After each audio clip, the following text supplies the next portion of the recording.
अस्सलाम वालेकुम फ्रेंड्स, उम्मीद है आप सब लोग ठीक ठाक होंगे। पिछली वीडियो में हमने आपको अपडेट दी थी कि बाबूसर पास जल्द ही हर तरह की ट्रैफिक के लिए ओपन हो जाएगा, मगर अब नरान वैली में दोबारा बर्फबारी शुरू हो गई है, जो कि महकमा मौसमियात के मुताबिक अगले 10 दिन तक जारी रहेगी। इसलिए बाबूसर पास मुकम्मल तौर पर ईद के बाद ही ओपन होने की उम्मीद है। सोशल मीडिया पर आपको जो छोटी गाड़ियाँ नरान से आगे नज़र आ रही हैं, या तो वो पहले से ही आगे पार्क थी, यानी कि लोकल लोगों की थी, या फिर वीडियोस पुरानी हैं जो कि व्यूज़ लेने के लिए या व्यूवर्स बढ़ाने के लिए अपलोड की गई हैं।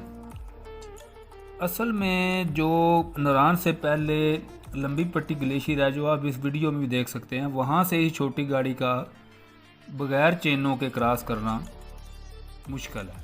ऊपर से बर्फ़बारी दोबारा स्टार्ट होगी। आप गूगल पर जाकर नरान का वेदर सर्च करें तो आपको अगले 10 दिन तक बर्फ़बारी नज़र आ रही है, जो कि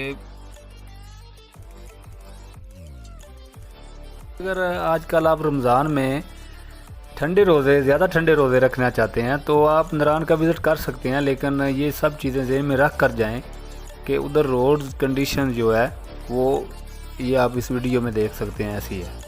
आप ये मत सोचें कि आपकी गाड़ी कारें या जो गाड़ियाँ नीची हैं वो कगान से आगे आसानी के साथ ट्रैवल कर सकती हैं। अगर वीडियो पसंद आए तो लाइक और शेयर कर दें और चैनल सब्सक्राइब।